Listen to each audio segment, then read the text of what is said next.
ಸಾಮಾನ್ಯವಾಗಿ ನಾವು ಈ ವೈದ್ಯಕೀಯ ರೋಗ ನಿರ್ಣಯದ ಬಗ್ಗೆ ಅಂದರೆ ಮೆಡಿಕಲ್ ಡಯಾಗ್ನೋಸಿಸ್ ಬಗ್ಗೆ ಮಾತಾಡುವಾಗ ಆ ಎಕ್ಸ್ರೇ ಯಂತ್ರ ಮುರಿದ ಮೂಳೆಯನ್ನು ಎಷ್ಟು ಸ್ಪಷ್ಟವಾಗಿ ತೋರಿಸುತ್ತೆ ಅಲ್ವಾ?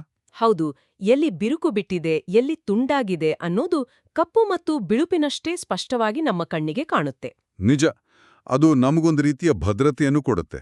ಸಮಸ್ಯೆ ಏನು ಅಂತ ನಮಗೆ ನಿಖರವಾಗಿ ಗೊತ್ತಾಗ್ಬಿಡುತ್ತೆ. ಖಂಡಿತ. ಭೌತಿಕ ಜಗತ್ತಿನಲ್ಲಿ ನಮಗೆ ಆ ನಿಖರತೆ ಬೇಕೇ ಬೇಕು.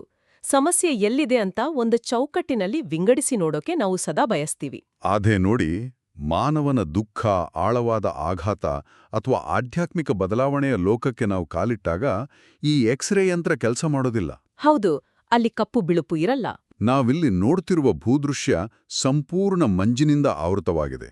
ಅಂದ್ರೆ ಇಲ್ಲಿ ನಿಖರತೆಗಿಂತ ಗೊಂದಲವೇ ಹೆಚ್ಚು. ಇಂದಿನ ಈ ಆಳವಾದ ಅಧ್ಯಯನದಲ್ಲಿ ನಾವು ಅಂಥದ್ದೇ ಒಂದು ಮಂಜು ಮುಸುಕಿದ ಆದರೆ ಅತ್ಯಂತ ಪ್ರಬಲವಾದ ಮಾನವ ಅನುಭವದ ಒಳಹೊಕ್ಕು ನೋಡ್ಲಿದ್ದೀವಿ. ಹೌದು, ನಾವು ಬೈಬಲ್ನ ಜಾನ್ 20ನೇ ಅಧ್ಯಾಯ 11ರಿಂದ 18ನೇ ವಾಕ್ಯಭಾಗವನ್ನು ವಿಶ್ಲೇಷಣೆ ಮಾಡ್ತಿದ್ದೀವಿ.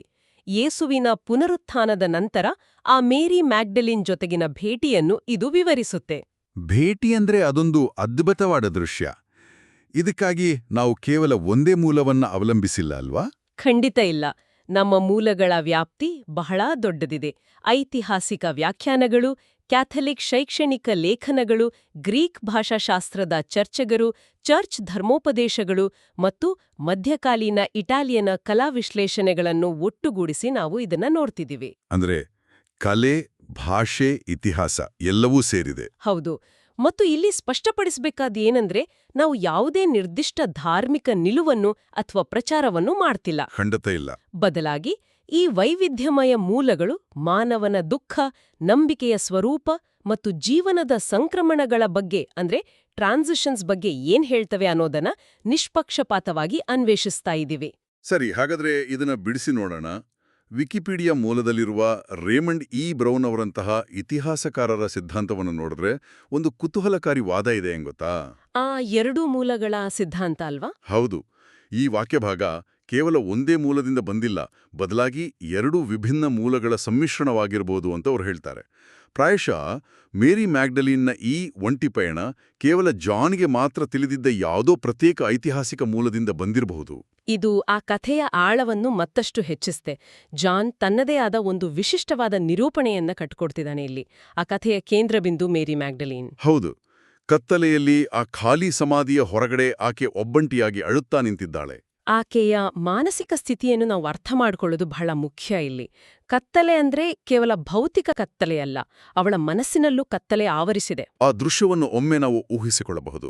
ಅವಳು ಕತ್ತಲೆಯಲ್ಲಿ, ಗೊಂದಲದಲ್ಲಿ, ತನ್ನ ಸರ್ವಸ್ವವನ್ನು ಕಳೆದುಕೊಂಡ ಆಳವಾದ ದುಃಖದಲ್ಲಿದ್ದಾಳೆ. ಆಗ ಯೇಸುವಲ್ಲಿ ಕಾಣಿಸ್ಕೊಂಡ್ರೂ ಅವಳು ಆತನನ್ನ ತೋಟಗಾರ ಅಂದ್ರೆ ಗಾರ್ಡನರ್ ಅಂತ ತಪ್ಪಾಗಿ ಭಾವಿಸ್ತಾಳೆ. ಹೌದು, ಅವಳಿಗೆ ಗುರುತಿಸೋಕೆ ಆಗ್ಲಿಲ್ಲ.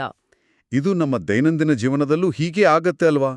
ಅಂದ್ರೆ ಕತ್ತಲೆಯಲ್ಲಿ ನಾವು ಕಳೆದುಕೊಂಡ ಕೀಲಿಕೈಗಾಗಿ ಹುಡುಕುತ್ತಿರುವಾಗ ಆ ಕೀಲಿಕೈ ನಮ್ಮ ಕಣ್ಣು ಮುಂದೆನೇ ಇದ್ರೂ ನಮ್ಮ ಆತಂಕ ಅಥವಾ ನಮ್ಮ ನಿರೀಕ್ಷೆಗಳು ನಮ್ಮ ಕಣ್ಣನ್ನ ಮರೆಮಾಚಿಬಿಡ್ತವೆ. ಖಂಡಿತ, ನಮ್ಮ ಮನಸ್ಸು ಅದನ್ನ ಸ್ವೀಕರಿಸೋ ಸ್ಥಿತಿಯಲ್ಲಿ ಇರಲ್ಲ. ಮೇರಿಯ ವಿಷಯದಲ್ಲೂ ಹಾಗೆ ಆಗಿದ್ದು. ಆಕೆಯ ಅಪಾರವಾದ ದುಃಖ ಆಕೆಯ ದೃಷ್ಟಿಯನ್ನ ಸಂಪೂರ್ಣವಾಗಿ ಮರೆಮಾಚಿತು. ತಾನು ಯಾರನ್ನು ಹುಡುಕುತ್ತಿದ್ದನೋ ಆತನೇ ಎದುರಿಗಿದ್ರೂ ಆಕೆಗೆ ಗುರುತಿಸಲಾಗದಂತಹ ಸ್ಥಿತಿ. ಇಲ್ಲಿ ಅತ್ಯಂತ ಕುತೂಹಲಕಾರಿ ವಿಷಯ ಏನಂದ್ರೆ, ಜಾನನ ಬರಹದಲ್ಲಿ ಅಡಗಿರುವ ಆ ಆಳವಾದ ವಿಪರ್ಯಾಸ ಅಥವಾ ಐರನಿ. ಹೌದು, ಆ ತೋಟದ ಬಗ್ಗೆ ಅಲ್ವಾ? ನಿಜ.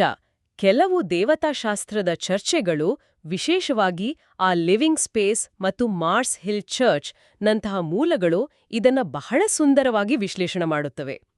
ಆ ಸಮಾಧಿ ಇದ್ದದ್ದು ಒಂದು ತೋಟದಲ್ಲಿ. ಇದು ಆಕಸ್ಮಿಕವಲ್ಲ. ಓಹೋ, ಉದ್ದೇಶಪೂರ್ವಕವಾಗಿ ತೋಟದ ಹಿನ್ನೆಲೆ ಕೊಟ್ಟಿದ್ದಾರಾ? ಹೌದು. ಈ ತೋಟವು ಆ ಬೈಬಲ್ನ ಮೊದಲ ತೋಟವಾದ ಈಡನ್ ತೋಟವನ್ನು ಉದ್ದೇಶಪೂರ್ವಕವಾಗಿ ನೆನಪಿಸುತ್ತೆ. ಅಂದ್ರೆ ಮಾನವಕುಲದ ಪತನ ಶುರುವಾದ ಆ ಮೊದಲ ತೋಟಕ್ಕೂ ಈ ಸಮಾಧಿಯ ತೋಟಕ್ಕೂ ಜಾನು ಒಂದು ಕೊಂಡಿ ಕಲ್ಪಿಸ್ತಿದ್ದಾನೆ ಅಂತಾಯ್ತು. ಖಂಡಿತ. ನೀವೊಮ್ಮೆ ಯೋಚನೆ ಮಾಡಿ, ಈಡನ್ ತೋಟದಲ್ಲಿ ಆ ಮೊದಲ ಮಹಿಳೆ ಈವ್ ದೇವರ ಸೃಷ್ಟಿಯನ್ನು ಆರಾಧಿಸಿದಳು. ಸೃಷ್ಟಿಕರ್ತನಿಗಿಂತ ಸೃಷ್ಟಿಗೆ ಹೆಚ್ಚು ಬೆಲೆ ಕೊಟ್ಲು. ಹೌದು, ಮತ್ತು ದೇವರಿಂದ ಅಡಕೊಂಡ್ಲು. ನಿಜ. ದೇವರಿಂದ ಅಡಗಿಕೊಂಡು ಆ ಮೂಲಕ ಮಾನವ ಕುಲಕ್ಕೆ ದುಃಖವನ್ನು ತಂದ್ಲು ಅಂತ ಬೈಬಲ್ ಹೇಳುತ್ತೆ. ಆದರೆ ಇಲ್ಲಿ ಈ ಸಮಾಧಿಯ ತೋಟದಲ್ಲಿ ಆ ಮೇರಿ ದೇವರಿಂದ ಅಡಗಿಕೊಳ್ತಿಲ್ಲ. ಅರೆ ಹೌದಲ್ಲ, ಅವಳು ಹುಡುಕ್ತಿದ್ದಾಳೆ. ಬದಲಾಗಿ ಅವಳು ಕೇವಲ ತನ್ನ ಸೃಷ್ಟಿಕರ್ತನಿಗಾಗಿ ಹಂಬಲಿಸುತ್ತಾಳೆ, ಆತನನ್ನೇ ಹುಡುಕುತ್ತಾಳೆ ಮತ್ತು ಕೊನೆಗೆ ಅದೇ ತೋಟದಲ್ಲಿ ಸಂತೋಷವನ್ನ ಕಂಡುಕೊಳ್ತಾಳೆ. ಇದೊಂದು ಅದ್ಭುತವಾದ ಹೋಲಿಕೆ ಮತ್ತು ತಿರುವು. ತೋಟದಲ್ಲಿ ಕಳೆದುಕೊಂಡದನ್ನ ತೋಟದಲ್ಲೇ ಮರಳಿ ಪಡೀತಿದ್ದಾರೆ. ಮತ್ತು ಮೇರಿ ಯೇಸುವನ್ನು ತೋಟಗಾರ ಅಂತ ಕರೆದಾಗ ಅವಳು ಸಂಪೂರ್ಣವಾಗಿ ತಪ್ಪು ಮಾಡಿರ್ಲಿಲ್ಲ. ಹೇಗೆ? ಆತ ತೋಟಗಾರ ಅಲ್ಲಲ್ವಾ? ಅವಳು ಯೇಸುವನ್ನ ತೋಟಗಾರ ಅಂತ ಕರೆದದ್ದು ವಾಸ್ತವವಾಗಿ ಒಂದು ವಿಪರ್ಯಾಸದ ಸತ್ಯ. ಯಾಕೆಂದ್ರೆ ಸಾವು ಗೆದ್ದು ಬಂದ ಯೇಸು ಹೊಸ ಜೀವವನ್ನು ಸೃಷ್ಟಿಸುವ ಆ ನಿಜವಾದ ತೋಟಗಾರ ಆಗಿದ್ದನು. ಆತನು ಮನುಕುಲದ ಹೊಸ ಈಡೆನ್ ತೋಟವನ್ನು ಬೆಳೆಸುತ್ತಿದ್ದಾನೆ ಅನ್ನೋದನ್ನ ಜಾನ್ ಸಾಂಕೇತಿಕವಾಗಿ ಹೇಳ್ತಿದ್ದಾನೆ. ಓಹೋ, ನೋಡಿ, ಇಲ್ಲಿ ವಿಷಯ ನಿಜಕ್ಕೂ ತುಂಬಾ ಆಸಕ್ತಿದಾಯಕವಾಗುತ್ತೆ. ಯೇಸು ಅವಳಿಗೆ ತಾನು ಯಾರು, ತಾನು ಹೇಗೆ ಸಾವಿನಿಂದ ಎದ್ದು ಬಂದೆ ಅಂತ ವಿವರಿಸೋಕೆ ಯಾವುದೇ ದೀರ್ಘವಾದ ಉಪದೇಶವನ್ನು ಕೊಡಲ್ಲ. ಹೌದು, ಯಾವುದೇ ದೊಡ್ಡ ಭಾಷಣ ಇಲ್ಲ ಅಲ್ಲಿ. ಬದಲಾಗಿ ಆತ ಕೇವಲ ಒಂದೇ ಒಂದು ಪದವನ್ನು ಉಚ್ಚರಿಸ್ತಾನೆ. ಕೇವಲ ಮೇರಿ ಅಂತ ಅವಳ ಹೆಸರನ್ನು ಕರೀತಾನೆ. ಹೌದು, ಆ ಒಂದು ಹೆಸರು. ಕೇವಲ ಅವಳ ಹೆಸರನ್ನ ಕರೆದಾಗ ಆಕೆ ಇಡೀ ಪ್ರಪಂಚವೇ ಬದಲಾಗ್ಬಿಡುತ್ತೆ. ಕಣ್ಣಿಗೆ ಕಾಣದಿದ್ದ ಆ ಬುದ್ಧಿಗೆ ನಿಲುಕದಿದ್ದ ಸತ್ಯ ಕಿವಿಗೆ ಕೇಳಿದ ಆ ಒಂದು ಪದದಿಂದ ಸ್ಪಷ್ಟವಾಗುತ್ತೆ. ಮೇರಿ ತಕ್ಷಣ ರಬ್ಬೋನಿ ಅಂತ ಅಂದ್ರೆ ನನ್ನ ಗುರು ಅಂತ ಉತ್ತರಿಸ್ತಾರೆ. ಈ ಘಟನೆ ಆ ವೈಯಕ್ತಿಕ ನಂಬಿಕೆಯ ಸ್ವರೂಪವನ್ನು ಬಹಳ ಆಳವಾಗಿ ವಿವರಿಸುತ್ತೆ. ನಮ್ಮ ಮೂಲಗಳಲ್ಲಿ ಒಂದಾದ ಆ ಹೃದಯದಿಂದ ಹೃದಯಕ್ಕೆ ಅನ್ನೋ ಯೂಟ್ಯೂಬ್ ಧರ್ಮೋಪದೇಶದ ವಿಶ್ಲೇಷಣೆಯಲ್ಲಿ 20ನೇ ಶತಮಾನದ ಆ ಮಹಾನ್ ದೇವತಾಶಾಸ್ತ್ರಜ್ಞ ಕಾರ್ಲ್ ರಾಹೆನರ್ ಅವರ ಒಂದು ಪ್ರಸಿದ್ಧ ಮಾತನ್ನು ಉಲ್ಲೇಖಿಸಿದ್ದಾರೆ. ಕಾರ್ಲ್ ರಾಹೆನರ್ ಏನ್ ಹೇಳ್ತಾರೆ? ಅವರು ಹೇಳ್ತಾರೆ, ಭವಿಷ್ಯದ ಕ್ರಿಶ್ಚಿಯನರೂ ಅತೀಂದ್ರಿಯ ಜ್ಞಾನಿಗಳಾಗಿರ್ತಾರೆ, ಅಂದ್ರೆ ಮಿಸ್ಟಿಕ್ಸ್ ಆಗಿರ್ತಾರೆ, ಅಥವಾ ಅವರು ಕ್ರಿಶ್ಚಿಯನರಾಗಿ ಉಳಿಯೋದಿಲ್ಲ ಅಂತ. ಭವಿಷ್ಯದ ಕ್ರಿಶ್ಚಿಯನರು ಮಿಸ್ಟಿಕ್ಸ್ ಆಗಿರ್ತಾರೆ. ಇದು ಬಹಳ ಆಳವಾದ ಮಾತು. ಅಂದ್ರೆ ಅತೀಂದ್ರಿಯ ಜ್ಞಾನಿಗಳು ಅಥವಾ ಮಿಸ್ಟಿಕ್ಸ್ ಅಂದ್ರೆ ಯಾರು ಕೇವಲ ಪರಂಪರೆಯಿಂದ ಬಂದ ಗ್ರಂಥಗಳನ್ನು ಓದುವವರು ಅಥವಾ ಬೇರೆಯವರು ಹೇಳಿದ್ದನ್ನ ಕುರುಡಾಗಿ ನಂಬುವವರಲ್ಲ. ಖಂಡಿತ ಅಲ್ಲ. ಬದಲಾಗಿ ನೇರವಾಗಿ, ವೈಯಕ್ತಿಕವಾಗಿ ಆ ದೈವಿಕ ಶಕ್ತಿಯೊಂದಿಗೆ ಸಂಪರ್ಕ ಹೊಂದುವವರು. ಯೇಸು ಮೇರಿ ಅಂತ ಆಕೆ ಹೆಸರಿಡಿದು ಕರೆದ್ದು ಆ ನೇರವಾದ ವೈಯಕ್ತಿಕ ಅನುಭವದ ಸಂಕೇತ ಅಲ್ವಾ? ಹೌದು, ಆ ಪರ್ಸನಲ್ ಎಕ್ಸ್ಪೀರಿಯನ್ಸ್ ಬಹಳ ಮುಖ್ಯ. ಯಾವುದೇ ಮಧ್ಯವರ್ತಿಗಳಿಲ್ಲದೆ ಕೇವಲ ಅವಳ ಅಸ್ತಿತ್ವವನ್ನು, ಅವಳ ಹೆಸರನ್ನ ಗುರುತಿಸಿದಾಗ ಆಕೆಯೊಳಗಿನ ನಂಬಿಕೆ ಜಾಗೃತವಾಯಿತು. ನಿಜ. ಆ ನಂಬಿಕೆಯ ಜಾಗೃತಿಯನ್ನ ನಾವು ಆಕೆಯ ಪದಗಳ ಬಳಕೆಯಲ್ಲಾದ ಬದಲಾವಣೆಯಲ್ಲೂ ಸ್ಪಷ್ಟವಾಗಿ ನೋಡಬಹುದು. ಹೌದು, ಅವಳ ಮಾತುಗಳು ಬದಲಾಗುತ್ತವೆ. ಮೇರಿಯು ಸಮಾಧಿಯನ್ನ ಖಾಲಿ ನೋಡಿದಾಗ ಮೊದಲು ಇತರರ ಬಳಿ ಹೇಳುವ ಮಾತು ಗಮನಿಸಿ. ಅವರು ಭಗವಂತನನ್ನ ತೆಗೆದುಕೊಂಡು ಹೋಗಿದ್ದಾರೆ ಅಂತ ಹೇಳ್ತಾಳೆ. ಇಲ್ಲಿ ಅವಳು ಬಹುವಚನ ಅಥವಾ ಒಂದು ಸಾಮಾನ್ಯವಾದ ಹೇಳಿಕೆ ನೀಡುತ್ತಿದ್ದಾಳೆ. ಆದರೆ ಸ್ವಲ್ಪ ಹೊತ್ತಿನ ನಂತರ ಆ ಸಮಾಧಿಯಲ್ಲಿದ್ದ ದೇವತೆಗಳ ಬಳಿ ಮಾತಾಡುವಾಗ ಅವಳು ನನ್ನ ಭಗವಂತನನ್ನು ತೆಗೆದುಕೊಂಡು ಹೋಗಿದ್ದಾರೆ ಅಂತ ಹೇಳ್ತಾಳೆ. ಅರೇ ಹೌದು, ನನ್ನ ಭಗವಂತ. ಆ ನಂಬಿಕೆ, ಆ ದುಃಖ ಈಗ ಸಂಪೂರ್ಣವಾಗಿ ವೈಯಕ್ತಿಕವಾಗಿದೆ. ಅವಳು ಆ ಭಗವಂತನನ್ನ ಕೇವಲ ಸಮುದಾಯದ ಆಸ್ತಿಯಾಗಿ ಅಲ್ಲ, ತನ್ನ ಸ್ವಂತ ಭಗವಂತನಾಗಿ ನೋಡ್ತಿದ್ದಾಳೆ. ಇದು ಆ ವೈಯಕ್ತಿಕ ನಂಬಿಕೆಯ ಪರಾಕಾಷ್ಠೆ. ಆದ್ರೆ ನೋಡಿ, ಇದೇ ಕ್ಷಣದಲ್ಲಿ ಕಥೆ ನಾವ್ಯಾರೂ ನಿರೀಕ್ಷಿಸದ ಒಂದು ಕಡೆಗೆ ತಿರುಗುತ್ತೆ. ಮೇರಿ ಯೇಸುವನ್ನು ಗುರುತಿಸಿ ಆತನತ್ತ ಧಾವಿಸಿದಾಗ ಯೇಸು ತಕ್ಷಣ ನನ್ನನ್ನು ಮುಟ್ಟುಬೇಡ ಅಂತ ಹೇಳ್ತಾನೆ. ಹೌದು, ಆ ಪ್ರಸಿದ್ಧವಾದ ನೋಲಿ ಮೀ ಟ್ಯಾಂಗರೆ ಅಥವಾ ಟಚ್ ಮೀ ನಾಟ್ ಅನ್ನೋ ವಾಕ್ಯ. ಇದು ಮೇಲ್ನೋಟಕ್ಕೆ ಬಹಳ ವಿರೋಧಾಭಾಸವಾಗಿ ಕಾಣುತ್ತೆ ಅಲ್ವಾ? ಯಾಕಂದ್ರೆ ಕೇವಲ 1 ವಾರದ ನಂತರ ಅದೇ ಯೇಸು ತನ್ನ ಗಾಯಗಳನ್ನು ಮುಟ್ಟಿ ಪರೀಕ್ಷಿಸುವಂತೆ ತನ್ನ ಮತ್ತೊಬ್ಬ ಶಿಷ್ಯ ಥಾಮಸ್ಗೆ ಹೇಳ್ತಾನೆ. ಹೌದು, ಅಲ್ಲಿ ಮುಟ್ಟಿ ನೋಡು ಅಂತಾನೆ. ಪ್ರೀತಿಯಿಂದ ಬಂದ ಮೇರಿಗೆ ಮುಟ್ಟುಬೇಡ ಎನ್ನುತ್ತಾನೆ, ಆದರೆ ಸಂದೇಹದಿಂದ ಬಂದ ಥಾಮಸ್ಗೆ ಮುಟ್ಟಿ ನೋಡು ಎನ್ನುತ್ತಾನೆ. ಇದರ ಹಿಂದಿನ ತರ್ಕವೇನು? ಇದು ಒಂಥರ ಗೊಂದಲ ಮೂಡಿಸುತ್ತೆ. ಖಂಡಿತ, ಇದೊಂದು ಭಾಷಾಶಾಸ್ತ್ರದ ಒಗಟು ಅಂತಾನೆ ಹೇಳ್ಬೋದು. ಮತ್ತು ಇದನ್ನ ಬಿಡಿಸಲು ನಾವು ಗ್ರೀಕ್ ಭಾಷೆಯ ಆ ಮೂಲ ಪದಗಳನ್ನ ನೋಡ್ಬೇಕಾಗತ್ತೆ. ನಮ್ಮ ಸ್ಟ್ಯಾಕ್ ಎಕ್ಸ್ಚೇಂಜ್ ಮೂಲದ ಚರ್ಚೆಯ ಪ್ರಕಾರ ಇಲ್ಲಿ ಜಾನ್ ಬಳಸಿದ ಗ್ರೀಕ್ ಪದ ಆ ಹಾಪ್ತೊಮೈ. ಹಾಪ್ತಮೈ ಅಂದ್ರೇನು? ಈ ಪದದ ಅರ್ಥ ಕೇವಲ ಒಂದು ಬೆರಳಿನಿಂದ ಮೇಲ್ನೋಟಕ್ಕೆ ಸ್ಪರ್ಶಿಸೋದಲ್ಲ.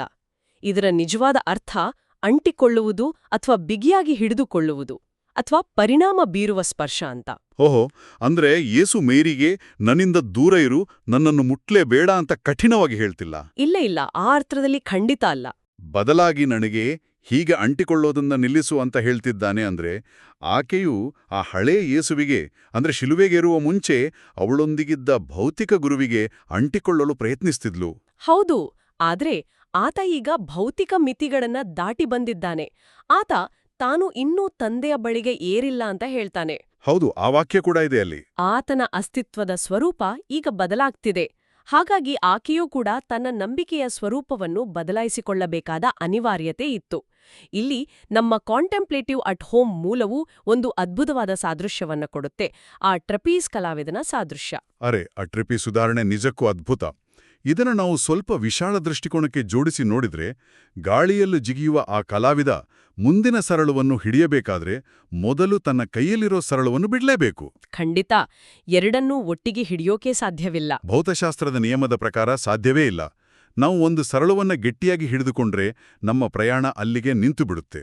ಮುಂದಿನ ಹಂತಕ್ಕೆ ಹೋಗಲು ಆ ಕ್ಷಣದ ಅಭದ್ರತೆಯನ್ನು, ಆ ಶೂನ್ಯತೆಯನ್ನು ನಾವು ಒಪ್ಪಿಕೊಳ್ಳಲೇಬೇಕು. ಹೌದು, ಆ ಗಾಳಿಯಲ್ಲಿ ತೇಲುವ ಕ್ಷಣ. ಮೇರಿಯ ವಿಷಯದಲ್ಲೂ ಇದೇ ಆಯಿತು. ಯೇಸುವಿನ ಜೊತೆಗಿನ ಆ ಹೊಸ ಆಧ್ಯಾತ್ಮಿಕ ಸಂಬಂಧವನ್ನು ಹೊಂದಲು ಆತನ ಹಳೆ ಭೌತಿಕ ರೂಪದ ಮೇಲಿನ ಅವಲಂಬನೆಯನ್ನ ಅವಳು ಬಿಡಬೇಕಾಗಿತ್ತು.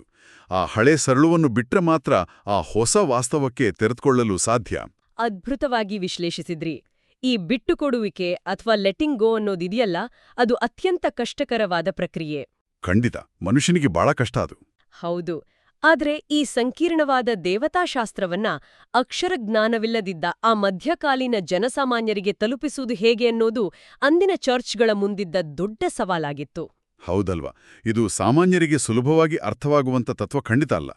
ಭೌತಿಕತೆಯಿಂದ ಆಧ್ಯಾತ್ಮಿಕತೆಗೆ ನಡೆಯುವ ಈ ಸಂಕ್ರಮಣವನ್ನ, ಈ ಟ್ರಾನ್ಸಿಷನ್ ಅನ್ನ ಅವರು ಹೇಗೆ ವಿವರಿಸ್ತಿದ್ರು ಜನರಿಗೆ? ಆ ಸವಾಲನ್ನು ಎದುರಿಸಲು ಕಲೆ ಒಂದು ಪ್ರಬಲ ಮಾಧ್ಯಮವಾಯಿತು. ಮರ್ಡೊಕ್ ವಿಶ್ವವಿದ್ಯಾಲಯದ ಪ್ರಬಂಧವೊಂದು ಈ ಮಧ್ಯಕಾಲೀನ ಇಟಲಿಯ ಕಲಾಕೃತಿಗಳನ್ನ ಆಳವಾಗಿ ವಿಶ್ಲೇಷಣೆ ಮಾಡುತ್ತೆ. ಕಲಾಕೃತಿಗಳ ಮುಖಾಂತರ ತತ್ವವನ್ನ ಹೇಳ್ಕೊಟ್ರಾ? ಹೌದು. ಗ್ಯೋಟೋ ಡುಸಿಯೋ ಮತ್ತು ಆ ಫ್ರಾ ಏಂಜೆಲಿಕೋ ಅವರಂತಹ ಮಹಾನ್ ಕಲಾವಿದರು ರಚಿಸಿದ ಆ ನೋಲಿ ಮಿ ಟ್ಯಾಂಗೆರೆ ವರ್ಣಚಿತ್ರಗಳು ಕೇವಲ ಕಥೆಯ ಚಿತ್ರಣಗಳಾಗಿರ್ಲಿಲ್ಲ, ಬದಲಾಗಿ ಅವು ದೃಶ್ಯ ದೇವತಾಶಾಸ್ತ್ರ ಅಂದ್ರೆ ವಿಜುವಲ್ ಥಿಯಾಲಜಿ ಆಗಿದ್ವು. ದೃಶ್ಯ ದೇವತಾಶಾಸ್ತ್ರ ಅಂದ್ರೆ ನೋಡುವ ಮೂಲಕವೇ ಕಲಿಯೋದಲ್ವಾ? ನಾನು ಆ ಗ್ಯೋಟೋ ಅವರ ಚಿತ್ರವನ್ನ ನೋಡಿದ್ದೀನಿ. ಅದರಲ್ಲಿ ಯೇಸುವಿನ ಭಂಗಿಯನ್ನ ಗಮನಿಸಿದ್ರೆ ಆತ ಒಂದು ಹೆಜ್ಜೆ ಹಿಂದಕ್ಕೆ ಇಟ್ಟಂತೆ, ಆದರೆ ಆತನ ದೃಷ್ಟಿ ಕರುಣೆಯಿಂದ ಮೇರಿಯ ಮೇಲೇ ಇರುವಂತೆ ಚಿತ್ರಿಸಿದ್ದಾರೆ. ಹೌದು, ಆ ಭಂಗಿಯೇ ಒಂದು ಸಂದೇಶ. ಮೇರಿಯ ಕೈಗಳು ಆತನತ್ತ ಚಾಚಿದ್ರು. ಅವರಿಬ್ಬರ ನಡುವೆ ಒಂದು ಸಣ್ಣ ಆದರೆ ದಾಟಲಾಗದ ಅಂತರವಿದೆ. ಆ ಅಂತರವೇ ಭೌತಿಕತೆಗೂ ಆಧ್ಯಾತ್ಮಿಕತೆಗೂ ಇರುವ ಸೇತುವೆ. ಖಂಡಿತ.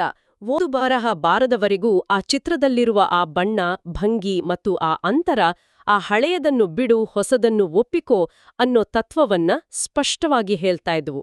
ನಿಜ.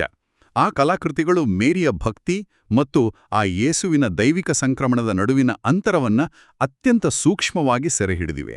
ಮತ್ತು ಈ ಸಂಕ್ರಮಣದ ನಂತರ, ಅಂದ್ರೆ ಈ ಟ್ರಾನ್ಸಿಷನ್ ಆದ್ಮೇಲೆ, ಯೇಸು ಮೇರಿಗೆ ಮತ್ತೊಂದು ಪ್ರಮುಖ ಹಾಗೂ ಕ್ರಾಂತಿಕಾರಿ ಸಂದೇಶವನ್ನ ನೀಡುತ್ತಾನೆ.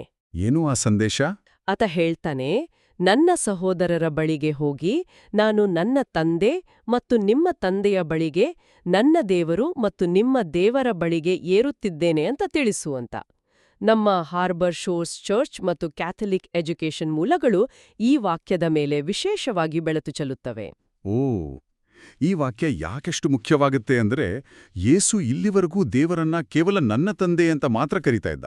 ಹೌದು, ನನ್ನ ತಂದೆ ಅಂತಾನೆ ಹೇಳೋದು. ಆದರೆ ಈಗ ಮೊದಲ ಬಾರಿಗೆ ನಿಮ್ಮ ತಂದೆ ಅಂತ ಹೇಳ್ತಿದ್ದಾನೆ. ಇದು ದತ್ತು ಸ್ವೀಕಾರದ ಅಂದ್ರೆ ಅಡಾಪ್ಷನ್ನ ಅತ್ಯಂತ ಪ್ರಬಲವಾದ ಸಂಕೇತ. ಯೇಸುವಿನ ಮರಣ ಮತ್ತು ಪುನರುತ್ಥಾನದ ಮೂಲಕ ಆತನ ಶಿಷ್ಯರೆಲ್ಲರೂ ಈಗ ದೇವರ ಕುಟುಂಬಕ್ಕೆ ದತ್ತು ಪಡೆಯಲ್ಪಟ್ಟಿದ್ದಾರೆ. ದೇವರ ದೃಷ್ಟಿಯಲ್ಲಿ ಅವರೆಲ್ಲನೂ ಈಗ ಸಮಾನರು ಅನ್ನೋ ಒಂದು ಹೊಸ ಭರವಸೆ ಇಲ್ಲಿದೆ ಅಲ್ವಾ? ಖಂಡಿತ. ಮತ್ತು ಈ ಹೊಸ ಭರವಸೆಯ ಸಂದೇಶವನ್ನು ಸಾರಲು ಯೇಸು ಆರಿಸಿಕೊಂಡದ್ದು ಯಾರನ್ನ ಅನ್ನೋದನ್ನ ನಾವಿಲ್ಲಿ ಮರಿಬಾರ್ದು. ಮೇರಿ ಮ್ಯಾಗ್ಡಲೀನ್. ಹೌದು, ಆ ಕಾಲದ ಸಮಾಜದಲ್ಲಿ ಮಹಿಳೆಯರಿಗೆ ಸಾಕ್ಷಿ ಹೇಳುವ ಹಕ್ಕು ಕೂಡ ಇರಲಿಲ್ಲ. ಆಕೆ ಸಮಾಜದಲ್ಲಿ ತಿರಸ್ಕೃತಳಾಗಿದ್ದ ಹಾಗೂ ಕಷ್ಟಗಳನ್ನು ಅನುಭವಿಸಿದ ಮಹಿಳೆ. ಆದ್ರೆ ಆಕೆಯನ್ನೇ ಪುನರುತ್ಥಾನದ ಮೊದಲ ಸಾಕ್ಷಿಯಾಗಿ ಮಾಡಲಾಯಿತು. ಇದು ಎಂತಹ ಅದ್ಭುತವಾದ ತಿರುವು ನೋಡಿ. ಇದು ಕೇವಲ ಸಾಕ್ಷಿಯಲ್ಲ, ಆಕೆ ಇತರ ಅಪಸ್ತಲರಿಗೆ ಸಂದೇಶವನ್ನು ಸಾರುವ ಆ ಅಪಸ್ತಲರ ಅಪಸ್ತಲೆ ಆಗ್ತಾಳೆ. ಪೀಟರ್ ಮತ್ತು ಜಾನ್ನಂತಹ ಪ್ರಮುಖ ಶಿಷ್ಯರಿಗೂ ಮುನ್ನ ಆಕೆಗೆ ಈ ಅವಕಾಶ ಸಿಗುತ್ತೆ. ಹೌದು, ಇದೊಂದು ದೊಡ್ಡ ಮೈಲಿಗಲ್ಲು. ಸಮಾಜದ ಕಟ್ಟಕಡೆಯ ವ್ಯಕ್ತಿಯೊಬ್ಬರನ್ನು ಇಷ್ಟು ಎತ್ತರಕ್ಕೆ ಏರಿಸಿದ್ದು ನಿಜಕ್ಕೂ ವ್ಯವಸ್ಥೆಯ ವಿರುದ್ಧದ ಅತಿದೊಡ್ಡ ಕ್ರಾಂತಿ ಅಂತಾನೆ ಹೇಳ್ಬೋದು.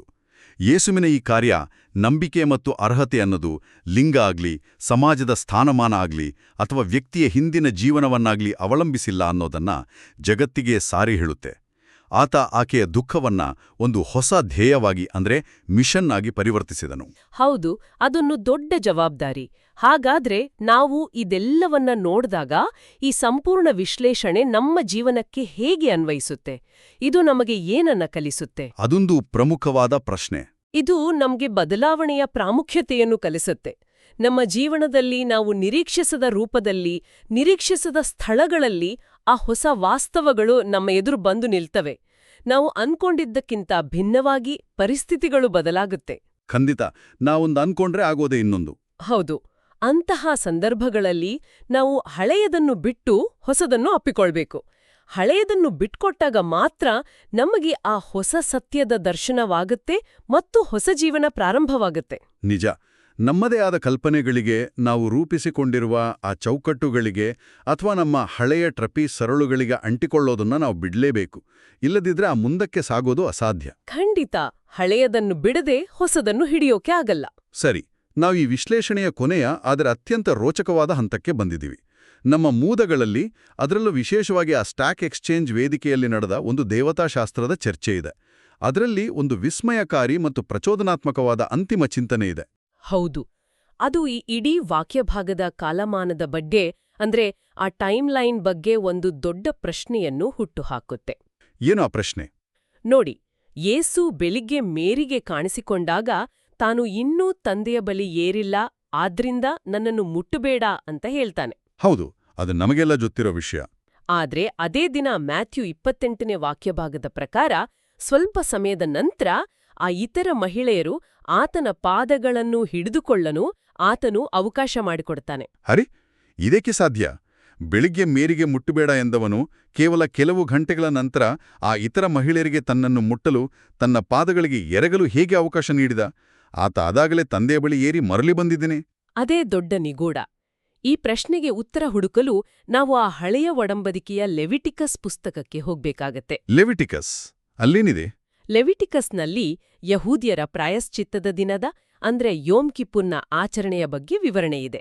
ಆ ಆಚರಣೆಯ ನಿಯಮಗಳನ್ನು ಅರ್ಥಮಾಡಿಕೊಂಡ್ರೆ ಮಾತ್ರ ಈ ನಿಗೂಢದ ಸುಳಿವು ಸಿಗುತ್ತೆ. ಏನಾ ನಿಯಮಗಳು? ಲೆವಿಟಿಕಸ್ ಪ್ರಕಾರ ಪ್ರಾಯಶ್ಚಿತ್ತದ ದಿನದಂದು ಆ ಪ್ರಧಾನ ಯಾಜಕನು ಅಂದ್ರೆ ಹೈಪ್ರೀಸ್ಟ್ ಆ ಯಜ್ಞದ ರಕ್ತವನ್ನು ತೆಗೆದುಕೊಂಡು ದೇವಾಲಯದ ಅತ್ಯಂತ ಪವಿತ್ರ ಸ್ಥಳಕ್ಕೆ ಹೋಗಿ ಅಲ್ಲಿ ಆ ಕರುಣಾಪೀಠದ ಮೇಲೆ ಅಂದ್ರೆ ಮರ್ಸಿ ಸೀಟ್ ಮೇಲೆ ಆ ರಕ್ತವನ್ನು ಚಿಮುಕಿಸಬೇಕಿತ್ತು. ಓಹೋ. ಮತ್ತು ಆ ಕಾರ್ಯ ಪೂರ್ಣಗೊಳ್ಳುವವರೆಗೆ ಆ ಪ್ರಧಾನ ಯಾಜಕನು ಶುದ್ಧನಾಗಿರ್ಬೇಕಿತ್ತು ಮತ್ತು ಯಾರೂ ಆತನನ್ನು ಮುಟ್ಟುವಂತಿರ್ಲಿಲ್ಲ. ಅರೆರೆ, ಅಂದ್ರೆ ಯೇಸು ಇಲ್ಲಿ ಆ ಅಂತಿಮ ಪ್ರಧಾನ ಯಾಜಕನಾಗಿ ಕಾರ್ಯನಿರ್ವಹಿಸ್ತಾ ಇದ್ದಾನೆ. ಶಿಲುಬೆಯ ಮೇಲಿನ ಆತನ ಮರಣವೇ ಆ ಯಜ್ಞ ಮತ್ತು ಆ ಮೇರಿ ಮ್ಯಾಗ್ಡಲಿನ್ ಆತನನ್ನು ಭೇಟಿಯಾದಾಗ ಆತ ಆ ಯಜ್ಞದ ರಕ್ತವನ್ನು ಸ್ವರ್ಗೀಯ ಕರುಣಾಪೀಠದ ಮೇಲೆ ಸಮರ್ಪಿಸಲು ಹೋಗುವ ಮಾರ್ಗದಲ್ಲಿದ್ದಾನೆ. ಇದು ನಿಜಕ್ಕೂ ಮೈ ಜುಮ್ಮನಿಸುವಂಥ ಕಲ್ಪನೆ. ಅದಕ್ಕಾಗಿಯೇ ಆತ ನನ್ನನ್ನು ಮುಟ್ಟುಬೇಡ, ನಾನು ಇನ್ನೂ ತಂದೆಯ ಬಳಿ ಏರಿಲ್ಲ ಅಂತ ಹೇಳಿದ್ನೆ. ಮತ್ತು ಆ ಕೆಲವು ನಿಮಿಷಗಳ ಅಥವಾ ಗಂಟೆಗಳ ಅಂತರದಲ್ಲಿ ಯೇಸು ಸ್ವರ್ಗಕ್ಕೆ ಏರಿ ಆ ದೈವಿಕ ಪ್ರಕ್ರಿಯೆಯನ್ನು ಪೂರ್ಣಗೊಳಿಸಿ ಮತ್ತೆ ಭೂಮಿಗೆ ಮರಳಿ ಬಂದ ಕಾರಣದಿಂದಲೇ ಆ ಇತರ ಮಹಿಳೆಯರಿಗೆ ತನ್ನನ್ನು ಮುಟ್ಟಲು ಅವಕಾಶ ನೀಡಿದನೆ. ಅದೊಂದು ಊಹಿಸಲು ಅಸಾಧ್ಯವಾದ ಮತ್ತು ಆ ವಿಜ್ಞಾನ ಮತ್ತು ಸಾಮಾನ್ಯ ಕಾಲಮಾನದ ಎಲ್ಲೆಗಳನ್ನು ಮೀರಿ ನಿಲ್ಲುವ ಕಲ್ಪನೆ. ನಿಜಕ್ಕೂ ಆ ಭೌತಿಕ ಜಗತ್ತಿನ ಕಾಲ ಮತ್ತು ಸಮಯದ ಮಿತಿಗಳು ಆ ಪುನರುತ್ಥಾನದ ಶರೀರಕ್ಕೆ ಅನ್ವಯಿಸುತ್ತಿರ್ಲಿಲ್ಲ ಅನ್ನೋದು ಇದರಿಂದ ಸ್ಪಷ್ಟವಾಗತ್ತೆ. ಮೇರಿ ನೋಡಿದಾಗ ಆತ ಇನ್ನೂ ಆ ಆಧ್ಯಾತ್ಮಿಕ ಸಂಕ್ರಮಣದ ಮಧ್ಯದಲ್ಲಿದ್ದನು. ಇತರರು ನೋಡಿದಾಗ ಆ ಪ್ರಕ್ರಿಯೆ ಬಹುಶಃ ಪೂರ್ಣಗೊಂಡಿತ್ತು. ಇದು ನಿಜಕ್ಕೂ ನಮ್ಮ ಕಲ್ಪನೆಗೆ ಮೀರಿದ ವಿಷಯ. ಆದ್ರೆ ಇದೇ ಈ ಆಳವಾದ ಅಧ್ಯಯನದ ಸೌಂದರ್ಯ ಅಲ್ವಾ? ನಮ್ಮ ವಿಶ್ಲೇಷಣೆಯ ಆರಂಭದಲ್ಲಿ ನಾವು ವೈದ್ಯಕೀಯ ಎಕ್ಸ್ರೇ ಯಂತ್ರದ ಬಗ್ಗೆ ಮಾತಾಡಿದ್ವಿ. ಹೌದು, ಆ ಕಪ್ಪು ಬಿಳುಪಿನ ಸ್ಪಷ್ಟತೆ. ಆ ಯಂತ್ರ ಕೇವಲ ಭೌತಿಕ ಮೂಳೆಯನ್ನು ಮಾತ್ರ ತೋರಿಸಬಲ್ಲದು. ಆದ್ರೆ ಮನುಷ್ಯನ ಆತ್ಮದ ಸಂಕ್ರಮಣವನ್ನು ಅಥವಾ ಮೇರಿ ಮ್ಯಾಗ್ಡಲಿನ್ ಅನುಭವಿಸಿದ ಆ ಗಾಢವಾದ ದುಃಖದಿಂದ ಅಚಲವಾದ ನಂಬಿಕೆಯೆಡೆಗಿನ ಪ್ರಯಾಣವನ್ನು ಯಾವ ಯಂತ್ರವೂ ಅಳೆಯೋಕೆ ಸಾಧ್ಯವಿಲ್ಲ. ಖಂಡಿತ. ಮತ್ತು ಆ ಟ್ರೆಪೀಸ್ ಕಲಾವಿದನಂತೆ ಹಳೆಯದನ್ನು ಬಿಟ್ಟು ಹೊಸದನ್ನು ಹಿಡಿಯುವ ಆ ಅದ್ಭುತ ಕ್ಷಣವನ್ನು ಅಳೆಯಲು ಯಾವ ಯಂತ್ರದಿಂದಲೂ ಸಾಧ್ಯವಿಲ್ಲ. ನಿಜ.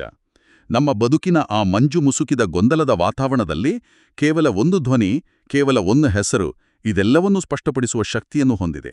ಆ ಧ್ವನಿಯನ್ನು ಆಲಿಸಲು, ಆ ಹಳೆಯದನ್ನು ಬಿಟ್ಟುಕೊಟ್ಟು ಹೊಸ ವಾಸ್ತವವನ್ನು ಒಪ್ಪಿಕೊಳ್ಳಲು ನಾವೆಲ್ಲರೂ ಸಿದ್ಧರಿದ್ದೇವೆಯಾ?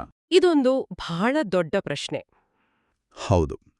ಈ ಪ್ರಶ್ನೆಯೊಂದಿಗೆ ಈ ನಿಗೂಢ ಕಲ್ಪನೆಯನ್ನು ನಿಮ್ಗೆ ನೀವೇ ಅನ್ವೇಷಿಸಲು ಬಿಡುತ್ತೇವೆ. ಯೋಚಿಸುತ್ತಿರಿ.